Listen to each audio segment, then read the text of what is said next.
Welcome, everyone, to the Addicts Truth Podcast. We welcome you back. This is Recovery John. This episode is sponsored by Still Behavioral Health and Mind. I'm excited today. We have Kathryn Sauser here with Good us. job. Did good. Sober fit girl. I followed you for a while. There's a bunch of creators for the last 3 years, I really look up to and, enjoy watching their content too. So this is really cool that we got to connect and you're here. So thank you for coming. Thanks for having me. Absolutely. So now I'm excited because I see your videos, but I don't know your whole story. I love the movement you're doing with Sober Fit Girl now. We're obviously going to touch on. Let's start with, who is Kathryn? Where did she come from? What was your childhood like? Give us a little intro. All right. So I'm Kathryn. I'm so excited to be here. I am the founder of Sober Fit Girl, something that I've been working on for a really long time and really passionate about helping sober women, sober curious, find their way and get that freedom. A little backstory. I'm from Dubuque, Iowa, very, very small town. I grew up in a very alcoholic home, a very chaotic home. The police were called many, many times. My father was an alcoholic. He did pass away when I was 21 years old. So I'm sure, you can, you talk to so many people that are alcoholics, and it was really hard being a kid in an alcoholic home. My parents did divorce at a very, very young age. And, I happened to start drinking at 14. And it's kind of interesting because my sister didn't go that route. I lashed out and, found alcohol at 14. I spent a lot of time out with my friends because I didn't want to be at home and I didn't want to be in that chaotic energy. I really hated my family. I hated my mom. I hated my dad. My sister and I never got along because there was a lot of, I would be on my mom's side or my sister would be on my dad's side, and, they continuously fought. And I just was so exhausted as a child, and I wasn't taught, mindfulness or understanding my emotions or truthfully anything that I've taught myself in sobriety. I had to reparent myself in sobriety. And I just was someone who wanted to be out with my friends. I got in a lot of bad crowds, definitely a ton of underage drinking tickets. And it just kept getting worse. But I will say that even though I drank a lot and I was a binge drinker and a party girl, I still always got good grades. And on the outside, I looked okay because I always was motivated by wanting to be independent and wanting to get away from my family. Like, I moved out of my family's home my senior year in high school. That's how sick and tired I was. And of course, my drinking got really, really bad after my dad died because I didn't know how to handle grief. But yeah, it was a really hard childhood, which, looking back, I see, and it makes sense why alcohol is a huge part of my story. Yeah, I love the reparenting. That's huge because Yeah. I think our generation came from, we're somewhat close in age. There was no mindfulness. There was no, how do you feel or Right. emotions, and it's just you take on life, and then obviously you got to get rid of all those emotions or numb them in some way. What do you think? I know for me, I went through a lot in those younger years too. What was the first time that maybe you experimented or you started to realize, like, ooh, this feels good, whether it's drinking, smoking, whatever it was, where you realized this was not a positive outlet, but it's an outlet? I won. Yeah. I loved it. I loved it. The first time I drank, I got smashed. I do remember it was gin. So gin tastes like hairspray, but I didn't care and I kept going. And the next day I do remember being so hungover, but I couldn't wait to do it again. I could not wait to do it again. Like, I was someone who the second I started drinking, it was, I want to do this again. I did not care about the hangover whatsoever. You said the first time you started was 14, right? Yes, 14. And I was in my mom's basement. Nice. And I found the gin. Yeah, it's a rough choice. Gin is the first one. I actually never really had gin ever again, unless it was the only option. Yeah, that makes sense. Kind of like Captain Morgan for me. Like, had it first, never want to smell it again. Yeah. Probably throw up. When you started to drink and stuff like that, what did you start to look like as a high school? Were you rebellious because of everything you went through in the drinking? Like, did you get in any trouble in high school, even though your grades were good? Yeah, so I'm from a really, really small town. So when I say I was in jail, like I was in jail, but in a small town, you know, there's not much going on with crime. So the police officers were the type of people that would go to house parties and stuff. So I happened to be in and out of jail a lot because the police officers did get to know me. And then I was put in, it was called Turning Point in Dubuque. So you would go, you know, once or twice a week to meetings, underage. It's called Turning Point. It's for kids who are younger. And I did have a probation officer, like an underage probation officer, which is crazy to think about. Like, I just remembered that I had a probation officer. Yeah, I mean, I didn't care. Like, I just kept wanting to drink. Like, I just wanted to be out with my friends. I love how it made me feel. And again, in my hometown, that's what you did, you know? Yeah. Was there any backlash from your parents? And I mean, I know your dad was an alcoholic. Did your mom or dad try to intervene at all, or? No, because there was so much chaos in my home, and you know, in my years of sobriety, I have forgiven my father. He was not kind to me whatsoever. And I think for me, like, when he was sober, he was very kind. And that just shows you that alcohol can turn really loving people into dark people. And I've worked on forgiveness, and also I understand him because I struggled with alcohol. And that's helped me a lot because, truthfully, if you look at like this day and age now, there's so many tools. And back then, he didn't have the tools. And, you know, my mom definitely was sick and tired. But my mom, you know, when things got really bad, ended up with breast cancer. So, you know, she was going through chemo and like going through all these things. And my dad I even found homeless. Like, there was just so much going on that I don't think they had the resources to even help me, if that makes sense. Like, yes, my mom was so tired. I do remember my dad picked me up from jail once, and I think like we went and smoked a cigarette and had a beer together. But like, yeah, I just don't think they had the tools, you know, or they were just so tired. They were just like, go. They didn't like keep an eye on me whatsoever. If there's parents listening, what would you say maybe they could have done that would have helped? Communication. I think I felt so unsafe in my home. And I also had such hatred for my family. Like, if you're growing up in this much chaos, like, how can a child even feel safe to like share what's going on? And I just wish, you know, my mom and my dad would have just sat me down instead of being so upset with me and so angry with me.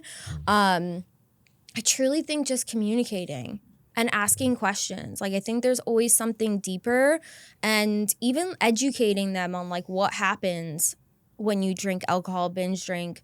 Yeah, I just feel like there has to be a better way. Because for me, when someone yells at me, even to this day, like, I'm not gonna listen to you. You know, imagine being a kid who's drinking every single weekend and your parents are yelling at you and you already hate your parents because they put you through hell. I'm not going to listen to you. Like, I'm going to backlash even more. Like, fuck you, I'm out. Like, I snuck out all the time, didn't care.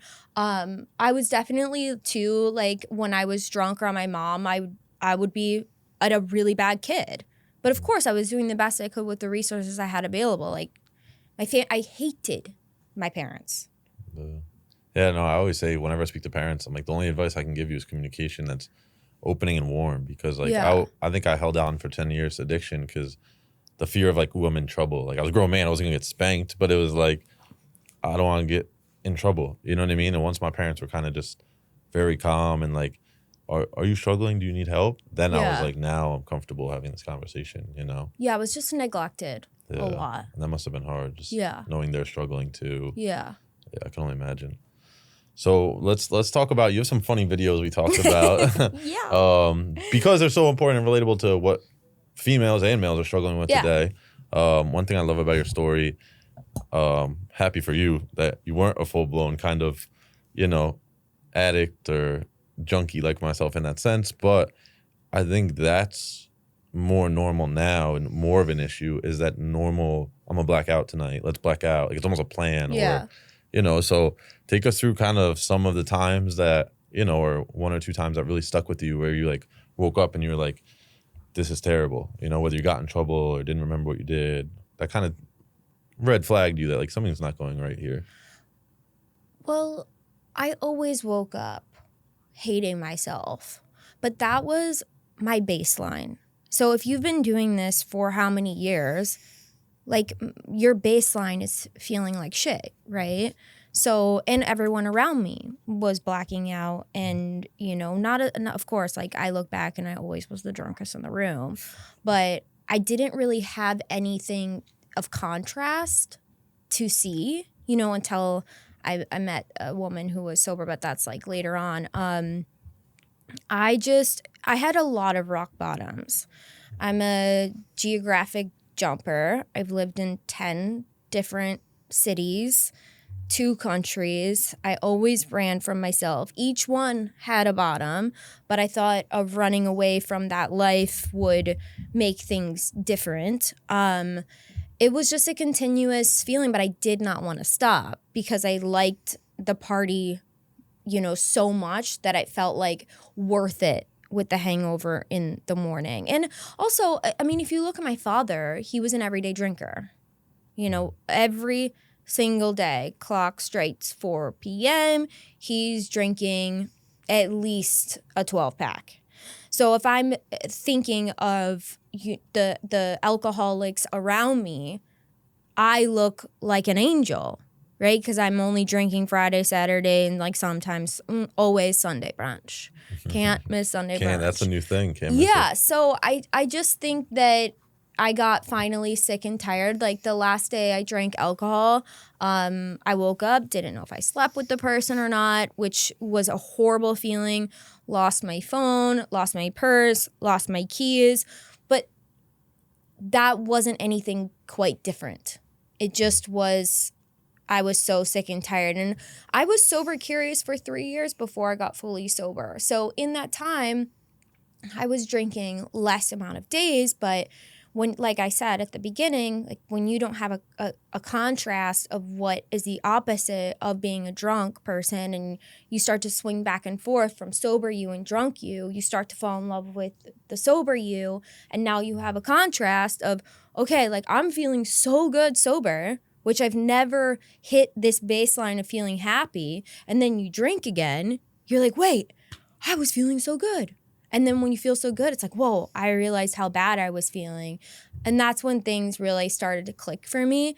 And also, when you get sober, you start to hang out. Like I hang around my normal drinking friends and I'm like, I was always the drunkest, always blacking out, always throwing up in the toilet the next day. And they were like, yeah, let's go for a hike. Yeah. That's why I love that though. I love that conversation we talked about on the way here that I was like a low bottom drug addict, and I got sober, and that's a big part of my movement now, and that's why I love watching what you do is because it's kind of our society. Like, hey, let's, like I said, like let's black out, let's just that, but it's like you wake up, and for me, I just posted about how like my biggest thing is time. I'm sure you could touch on that, but like the amount of time, like okay, so I'm gonna drink Friday, Saturday. Now for a day or two, I'm going to lay around. And as I got older, it became a day or 2 or 3. Yeah. And just waste time throwing up, laying on the couch for an entire Sunday. You know, and that's where I was kind of just like, this is not much better than full-blown addiction, you know, because I'm wasting the same amount of time where I could be in the gym, starting a business. So you had that last moment. And things started to change, so I get that. I mean, definitely the blacking out, waking up next to people. So that was kind of the moment that's kind of sparked it, where you were just sick and tired of being sick and tired, and you're like, something needs to change here. Yeah, it just felt like, it's kind of funny. I look back and it felt like a random Tuesday. Yeah. It just like something was different. Yeah. It's just different. Do you think people can change? This is a random question. I love it. Ask me. Yeah. Because people ask, and there's no right answer. I mean, this is Right. an age-old question, but I wonder, and people ask me all the time, I'm like, I don't have an answer. Other than what you said I think is my answer. But do you think someone can change with like someone pushing them, or it has to be that random Tuesday rock bottom where it's like you're just sick and tired of it? So being a sober coach, I never push my clients. I mean, they already are willing and ready to take action when they sign up, right? But I know what I needed, and it was someone else sharing from their experience. So let's say I have a client who's really struggling. I never say, you should do this. I say, from my experience, this is what I did and the repercussions of drinking again. I feel like there's so much shame around drinking that when they hear it from my experience, they already have that connection of feeling safe. And of course, like, I would never ask an obese person how to lose weight, right? Since I've already been there, they digest it a lot easier. And same with me. Like, but to be honest, no one told me ever to stop drinking. So it's quite interesting. Or they did, and I just like don't remember, you know? Yeah. But I feel like because there's so much shame around it, like 99% of my clients make the changes because they're feeling they can relate to me. And even my dad, like, we begged to stop drinking, begged. And you have 2 beautiful daughters and you're not stopping. We put him in rehab, like, pleaded, and he didn't stop. You know, you have to want it yourself. And that's like that Tuesday, it actually was a Friday, but that random Friday, I was like, I want this so bad. I want this so bad. I will do whatever it takes. And I it's a feeling. Like, I don't think anyone could have told me. Yeah, because that's what I say. I mean, other than inspiration, like you said, like, not even inspiration, but that being able to relate to someone that, hey, I've been through this. You got, in my eyes, you do have to be sick and tired. Otherwise, why would you change? Because for me, I don't know if you can relate. I'd love to hear what you have to say about, even when I talk to rehabs, I tell them, like, drugs worked for me. So did alcohol.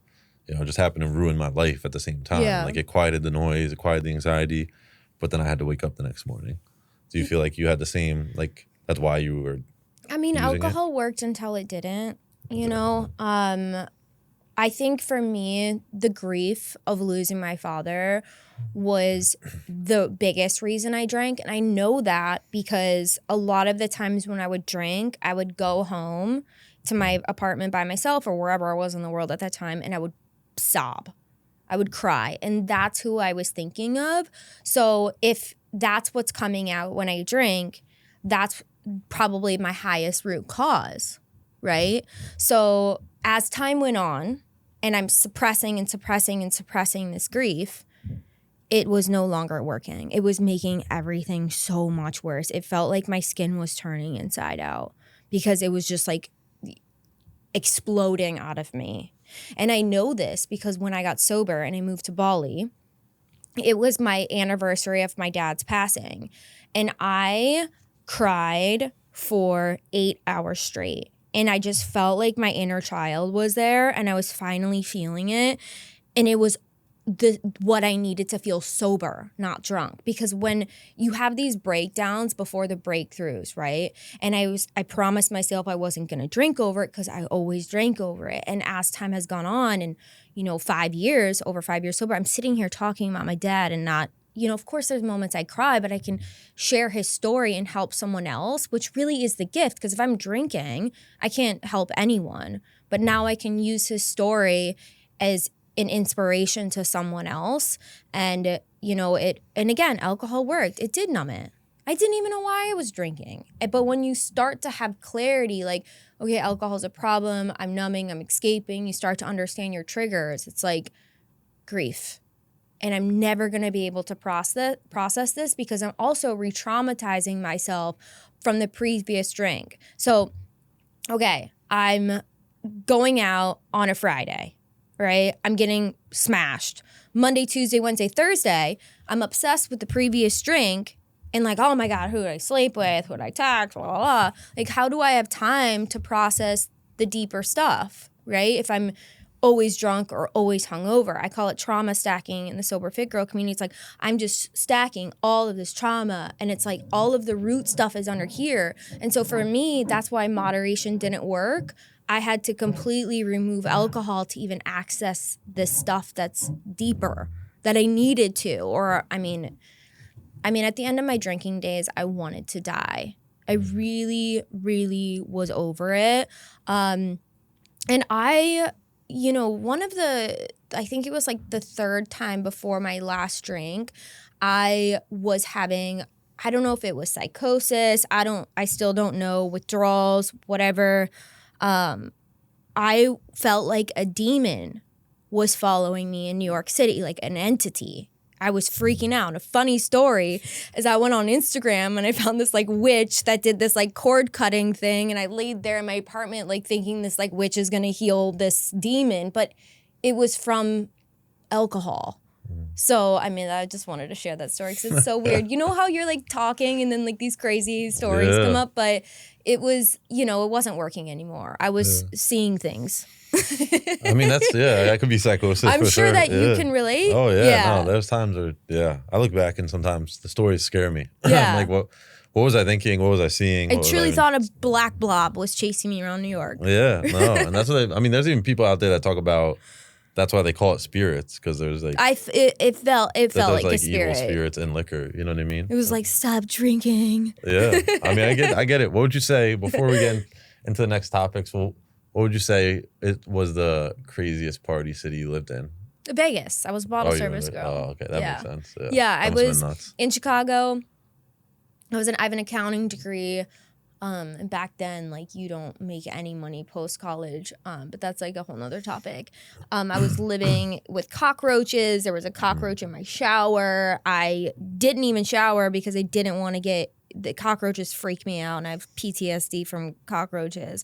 And then I went to Vegas to party, and I saw that these girls were making money, and I had already been in the service industry, and I went out there and stood in line in a bikini and got a job and found a guy on Craigslist and slept at his house while getting, making money in the nightclubs.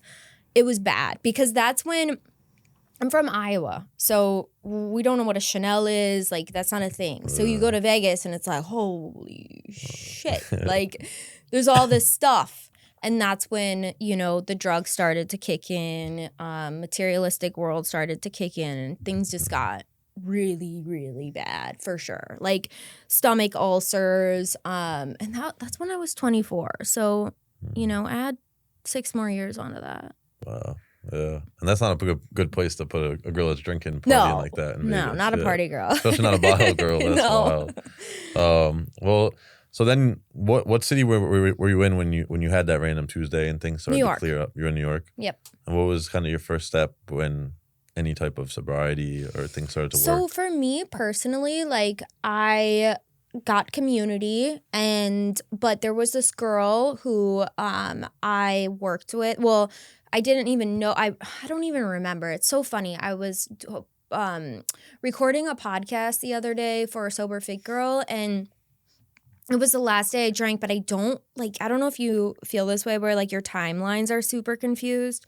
Like my last year of drinking and then like 2 years after, I'm like, what happened first? Yeah. But I do remember meeting this girl who was my age and a year sober, and I was like, year sober? Like what? How? That doesn't exist. And so I followed her lead, and I think that there's, for me personally, and what I've seen, there's like always like one miracle person that's right in front of you that it just clicked, because I was like, I want to have what she has, and then I followed her lead. I love that. Yeah, there was a guy for me in rehab that I was 28. He was probably what I am now, like 35. Clean cut, normal looking white guy, and he just explained how bad his story was, and I could relate. And then he explained that he had a wife, kid, a plumbing business, a house, and like in a couple of years sober. And right there, I'll never forget that. That's like the one day in rehab I remember just saying that. And I was like, Right? wow, I could do this. It's like the angel. I want what he wants. Yeah. I want what he has. That's great. So then you started to, did it work right through, or did you have relapses? I never drank again. And so because I was a party girl and I was so in the social scene that at the time, like, and I was sharing with you outside that I was a fitness coach, even in my drinking days.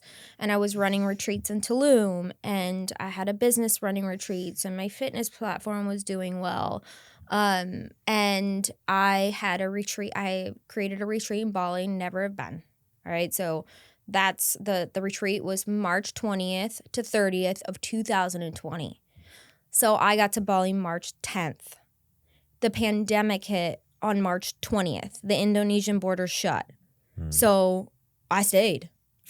And the retreat didn't happen. And I wasn't planning on staying there. And I met this woman, another one of my angels, and she just became a mentor. And I stayed until I felt confident to go back in the social world, which was 14 months. And I needed to be there. I needed to be in nature. I needed to be out of the scene. I had to be, and I truly believe I was ejected from the social world for a reason. Because I don't know this or not. Obviously, like I don't know, but I don't think I would have had a lot of drinking experiences again unless I left America. Like, because I already tried all the cities, so. Yeah, it sounds like God was like, we're just going to lock her down here for a minute. And I truly believe that. And now I do huge retreats there because it's like, to me, like, Bali is the most special place in the world.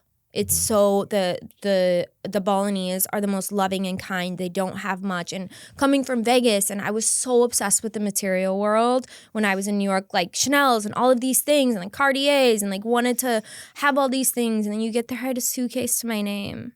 I learned how to surf. I learned how to ride a motorcycle. Like, no one carries a Chanel in Bali. If you do, you look weird. Okay, so I needed that. I needed to be out of the United States of America. Yeah, it sounds like it was a good thing. Yeah, for you. It was. Yeah. It was great. It was a miracle. Mine was a jail cell. Yours was Bali. Okay, wow. Like some of my ask God for Bali. Maybe the jail cell was your place to be. Maybe. It was, because here you are. No, absolutely. I'll have to check out Bali sometime. Oh, it's amazing. Yeah. Amazing. So at what point did you transition to Sober Fit Girl from just your fit brand? So I was Sweat with Kat, and then I got sober in 2020. Then I started my TikTok probably like 2021. I had that one video went viral. And at the time, like I've been working with another company, and they were like, why don't you just like put Sober Curious in your lead form? And it went crazy. And I'm like, oh my God, I'm gonna be a sober coach? Like, what? This is weird. This is crazy. And I just like went with the flow. And then the business blew up and I needed help. So I hired my 2 assistant coaches, now the co-hosts of my podcast, Eva and Muriel. And when they joined, I didn't want to be just Kathryn Sauser. Like, I wanted this to be a movement. I don't want to always be the center of it. And also it's so important when you're getting sober, you have multiple perspectives. Like, moms relate to Muriel, right? Because she's a mom. And so it was a random Tuesday. I was like, what do you guys think of Sober Fit Girl? They're like, yeah, let's do it. And it happened. I got the domain and I created the Instagram, and it just happened. That's cool. Yeah. So that was about only a year ago, which is crazy. 2024. Yep. Wow. Yep. And the podcast is only like 8 months old. Wow. Yeah. That's sick. And then things really changed when you actually have a brand. Because you look at Sober Fit Girl and you're like, I want to be a part of that. Yeah, I mean, it's Sober Fit boy here. I was attracted to it. Like, I just watch yourself because I can relate to like the drinking stuff. I like the personal growth stuff. It's interesting, and it's obviously where the world is going. I read two things. One, that I think overdoses and fentanyl are down like 27% or something. That's and amazing. Something That's a hard about one. the percentage of people that are stopping drinking just because they realize how it just ruined your life, So Yeah. I think it's so cool to have the sober, the fit part. I know you do the personal growth aspect. What does it look like? Let's talk about the program quick. What is... So the most important thing from my experience of being sober and staying sober is daily consistent communication. Like from my experience, and when I say this, I'm not anti-therapy. Like I'm not anti-therapy, but therapy did not help my drinking problem because I would go to therapy for an hour, right? And then I would forget, what we talked about. 2 days later, I needed to connect with someone on a daily basis, like morning, afternoon, if I have a trigger, like I need someone to be there. So the most important thing to Sober Fit Girl is daily, consistent text messaging, communication. You can voice note, and we're here. Like the coolest thing about Sober Fit Girl is that we seriously care. We give so much support. Like we're always online. And then the calls. So there's a call every day, community call every day. And then there's a community board, which all the women are in. And then on the fitness side of things, like whole customized workout plan, nutrition plan, habit tracker, fully integrative app. The thing that I love about Sober Fit is it's very approachable. It's like, okay, I want to get fit, but to get fit, I definitely need to at least slow down on drinking. Now, Sober Fit Girl is a sober curious program. Women are exploring their relationship with alcohol. It's a non-judgmental place. If someone drinks, they tell us. And when you remove alcohol, right, you have to replace it with something. And so they have this lifestyle plan that's like, I'm slaying my goals. I'm losing weight. I'm getting abs. Like, why would I drink? That's my what I needed when I was getting sober. It's like, I need to create a new life because I don't know what that is. Someone tell me what to do. Yeah, that's important because I know the old school ways aren't for everyone. The AA, Right. the NA, like you said, therapy. I do therapy today.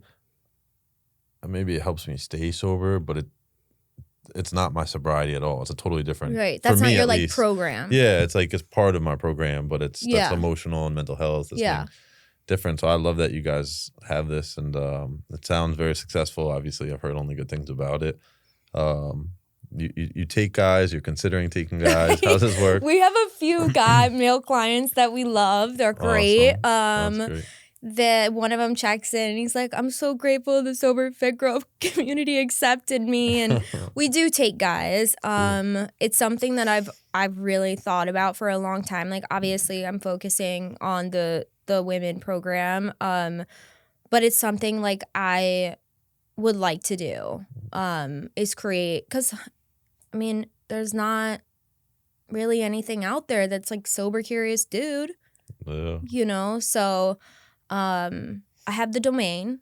It's marinating over there. I'm not sure when I'm gonna use it, but I think there's definitely needs to be something for guys. And I'm not saying that males are behind, but I do find that even coaching men, they have a hard time being vulnerable, but they feel really safe with women. And so when they do crack open, they're like going at it. I'm like, yeah, man, like feel the feelings. Pour it out. Yeah. I think that, it's needed. So we'll see. The domain's marinating. See what happens. Maybe we'll collab one day or something. Who knows? I'm sure it's gonna happen though, because it's all taking off for you. Yeah. Where does someone find this? Obviously, you're the domain. Yeah, soberfitgirl.com. You can DM soberfitgirl, the soberfitgirl on Instagram. I always check my DMs too. And if you're interested in the program, you actually get a free discovery call with Christina, one of our sober coaches, that will see if the program's a fit for you. Because obviously, sobriety and drinking alcohol is a serious thing. It's a life or death thing. So we want to be sure that our services can help you. And if we can't, we always help you find something that will be a better fit to where you're at on your journey. That's important. Absolutely. Yeah, for sure. Yeah. Awesome. So I hope if you guys heard it, check it out. Girls too, guys, check it out. Can't wait to see you go with that. What about the podcast? Where can they find it? What's it? What do you Sober guys Fit talk Girl about? podcast. Same thing? Yeah, Sober Fit Girl. The cool thing about that too is it's me, Eva, Muriel. Those Eva and Muriel actually were my clients, and now they're coaches and they're co-hosts of the podcast. So miracles happen. They 100% didn't think when they signed up drinking that they would become coaches and podcast hosts, but I'm so proud of them. And the podcast is great. It feels like you're on the couch with us chilling. And, you know, Eva and Muriel have a different story than me. So you can resonate with one of us 100%. Yeah, no, I caught myself the other day catching one of your clips, and I was just listening to you like yap away. And I was like, this is like relaxing. Like, good. You have a good voice for it, at least. Thanks. No, and I mean, what a testimony to the program to have two of the first coaches to be from your program. Yeah. Obviously, that's now huge. We have 4. 4. Yeah. And they were all clients. That's huge. Yeah, it's great. I mean, that's a testimony that I want to help as many people as I can in this lifetime. Like, let's go. And you are too. So we need more people. Exactly. Keep building it up. There's a lot of people struggling. We're ready. Like, reach out to someone. Like, there's no better time. Even if you don't know your relationship with alcohol, there's no better time than now to reach out and ask for help. Because I do believe that if I would have kept drinking, you know, maybe a few more times, I definitely would not be sitting in this chair. And I'm sure you can relate to. No, absolutely. Yeah. And I mean, like I said, the whole sober curious movement. And I always tell people, you can always go back. Yeah. You know, go to the liquor store next week. You know, it's not going anywhere. Yeah, it's like that. Yeah. I think that's what scares people is the forever thing. Yep. I tell people today, I'm going on 7 years sober. I definitely shouldn't use again, and I'll never say I won't drink again. Just because that's a lot of pressure, you know what I mean? Yeah. Say I'll go to bed sober tonight, and we'll try to do it again tomorrow. And I'm feeling good. I'm going to chase a good feeling, and I know that alcohol is not going to give me that good feeling. Exactly. All right, so let's plug quick before we have our 3 questions we end it with. Ooh, I'm scared. Let's plug. So where can they find you? Let the camera know. TikTok, Instagram, Facebook. Yeah, my TikTok's Kathryn Sauser. Instagram, Kathryn Sauser. Soberfitgirl.com is to book a call. The Sober Fit Girl Instagram. And I actually started my Facebook like a year ago, and Facebook has a lot of people struggling. So I started my Facebook too. So if you use Facebook Reels, you can find me there too. Love it. Like I said, you've been someone that I've loved watching grow. Thanks. And I can't wait to see where it goes. So cool. Let's start with number 1. If you're getting sober again, what is something that you would do differently this time? Have fun. At the beginning, I was so obsessed with fixing myself. Like, I was living in Bali, and I was too focused on fixing myself, and there's nothing wrong with you. Like, when you have that mindset of like, I'm broken, like I need to be fixed, it can feel really sad, feel really lonely. And so I tell this to my clients all the time, like, we didn't get sober to not have fun. One of my clients, she created a sober bucket list, and it could even be going to this like cute coffee shop, and that's so amazing. Like, you have fun. I wish I had fun more. Yeah, I correlate a lot. My therapist says that's my new goal. I'm working backwards. I feel like I did all the work so hardcore, like an addict in the beginning. And you have to do the work, but you gotta enjoy too. Yeah. And now she's like, you're too self-aware, like with dating. Same. Or business. She's like, you're worried too just to have fun. Yeah. And like, you're not doing the wrong thing. You're not smoking crack anymore. Just don't drink. Using people. You know? Yeah, just you're not broken anymore. So I relate to that a lot. What's your go-to quote on a rough day, or something that really stuck with you to change? What a saying? I'm safe. It's always been I'm safe.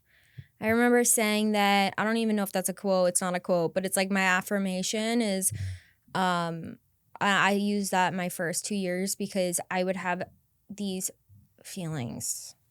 Like, I had so many feelings getting sober. I felt like my skin was turning inside out, and I just would sit there and be like, I'm safe, I'm safe, I'm safe. Like, the only reason I feel safe in this life and with myself is because I don't drink. So I can affirm I am safe because I am. Because I don't drink. When I'm drinking, I'm unsafe. So I had to like reprogram my brain that it's okay because I'm not drinking. Because when you're drinking, all of these bad and crazy chaos things are happening, and you're like on like high alert. flight or flight, flight or Fight or flight. Fight or flight. Okay, I always get that wrong, but you're like in that state that it's like, I'm safe. So, I mean, I have a lot of emotional clients. I'm like, keep crying, you're safe, you know? So I hope that helps. Oh, I agree a lot. And what would you say to someone today, if you want, you can look at the camera, you don't have to someone that, you know, is struggling today or considering your program or looking to get sober? Yeah, I never regretted asking for help. Never regretted asking for help. Yeah. Just ask for help. Only good things can happen. Only bad things can happen if you keep drinking. Like your fear of staying the same has to be greater than your fear of change. Absolutely. And I'll do whatever it takes. Like go to any lengths. That's where I'm going. Like I still ask for help with a lot of the I mean, the problems don't go away when you stop drinking. So my new knee-jerk reaction is to ask for help from someone who's done it themselves. Yeah, because I mean, you're gonna face the problems once you get sober. Yeah. So buckle up. Put your belt on. Get ready to get to work because you're gonna need help. But it does get easier. Yeah. You know? And now I found myself. I think it's made me successful in business and relationships, everything. Because I'll ask for help and drop it. I mean, that's how I wrote a book. I never went to school and I wrote a book. You know what I mean? It was like, hey, how do you write a book? How'd you do this? Like. Well, I'm gonna have to read your book. I didn't know you wrote a book until now. Yeah, really? Oh, yeah. So. Yeah, we'll hook you up. Thanks. I appreciate it. Sounds good. Well, thank you so much for coming on. Thanks so much for having me. This was fun. Yeah, so I'll have to do it again. Congrats on your sobriety too, man. Thank you. I appreciate it. It's cool to see, like I said, the other creators out there. It's weird because it's like a different virtual world. I know. And there's been other people that I've had come on. It's like, wow, it's crazy to meet you, man. Or yeah, I'm trying to get more in-person stuff. It's good. Yeah. Like you want to have more in-person contact. It's healthy. Yeah, and it's neat to see like just a movement that we're all doing. Yeah. So we can't do it alone. No. Grateful you're out there. Yeah, you too, man. Check out Kathryn. Thank you so much. Thanks. Thank you guys for listening to Addicts Truth Podcast. Again, sponsored by Still Behavioral Health and Mind. And check us out on YouTube, TikTok. Make sure you check Kat and the Sober Fit Girl out in their podcast. And thank you for listening.